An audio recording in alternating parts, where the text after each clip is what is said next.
chaque jour qui passe, l'Ukraine perd énormément de kilomètres carrés. Et c'est un site d'analyse, n'est-ce pas, de guerre ukrainien qui reconnaît clairement cette information, qui a fait ses études, qui a fait des recherches et qui reconnaît que la Russie fait des avancées majeures. Et depuis le début de l'année, le mois où la Russie a le plus enregistré de victoires, c'est le mois d'octobre selon ce site. Et on nous donne une estimation de 490 km², n'est-ce pas, conquis par la Russie. Et pendant que eux, ils étaient dans cette analyse, les soldats de M. Vlado continuent toujours à manœuvrer sur le terrain. Et dans la foulée, le ministère de la Défense russe nous annonce la prise de 2 grandes localités près de la ville de Kourakov. Ville de Kourakov, vous savez, qui est l'un des objectifs majeurs de Vladimir Poutine. La ville de Kourakov, la ville de Pokros, toutes ces villes qui se trouvent dans le Grand Donbass, qui au final est l'objectif principal de Vladimir Poutine, c'est-à-dire la conquête du Grand Donbass. Et après, on verra l'évolution de la situation si les adversaires qui sont en face veulent une négociation, un règlement de compte politique, ou s'ils veulent toujours continuer, ben, la Russie pourrait éventuellement expandre ses ambitions et continuer l'opération jusqu'à ce qu'il n'y ait plus de résistance. Mesdames et messieurs et mesdemoiselles, l'heure est grave. Parce que si par le passé, la Russie mettait 1 semaine, 2 semaines, 3 semaines, voire même des mois pour conquérir une seule localité ou une petite localité, ce n'est plus le cas. Ce n'est plus une localité. C'est 2 localités, 3 localités, 4 localités qui sont conquises par l'armée russe chaque jour. Et ça donne des maux de tête. Selon le sud ukrainien Deepstap, l'armée russe s'est emparée de 490 km² du territoire en octobre. L'armée russe s'est emparée en octobre de 490 km du territoire ukrainien, rapporte le site d'analyse de données publiques Deepstap, selon lequel il s'agit de la progression mensuelle la plus importante de l'armée russe.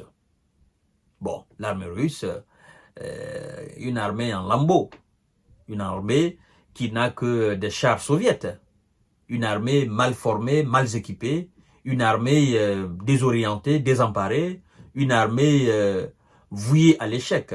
Mais elle tient quand même bon, elle avance. Vous savez, tout ce que je viens de dire là, ce sont des mots des médias du genre LCI, BFM TV et autres. Donc, depuis 2022, il ne cesse de nous dire cela. Oh, l'armée russe, c'est une armée faible. C'est une armée qui n'a absolument rien. C'est une armée sous-équipée, mal formée. C'est une armée qui n'avance pas. Mais petit à petit, ce discours a laissé place à la réalité. Alors, mesdames et messieurs et mesdemoiselles, 490 km² selon ce site. Mais je dois vous avouer que ça va au-delà de cela. Ça va au-delà des 500 km² même, le mois d'octobre. Si on fait le cumul. Si on fait le cumul du sud jusqu'au nord de l'Ukraine, ce qui a été conquis au mois d'octobre, début, c'est-à-dire du 1er octobre jusqu'à la fin du mois d'octobre, ça va chercher dans les 600 ou dans les 700 km². Mais voilà, puisque eux, ils donnent une estimation, on y va. Alors, le ministère de la Défense russe annonce la prise de 2 villages proches de Kourakov. Kourakov qui est dorénavant face aux Russes.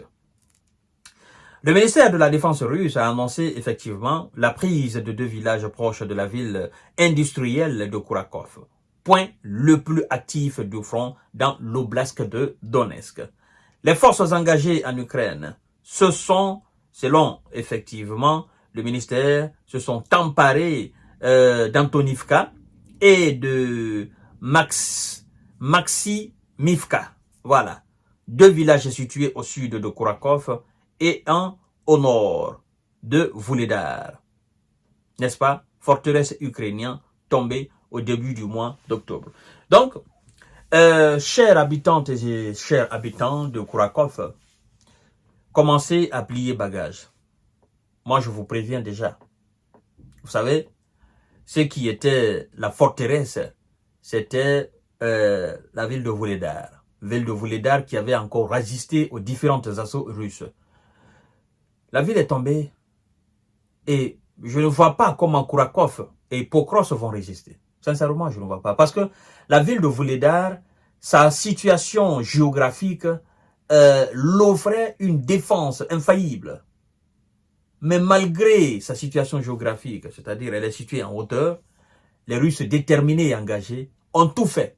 Et ils ont pris la ville de Vuhledar. Cette ville est tombée.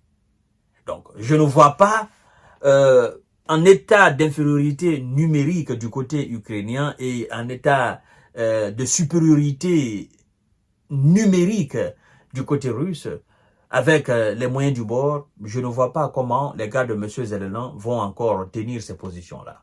Bon, petit à petit, les Russes, ils s'approchent de leur objectif. Donc, commencez à plier bagages et à quitter parce que il n'y a pas de défense. Il n'y a personne pour assurer votre défense. Il n'y a rien.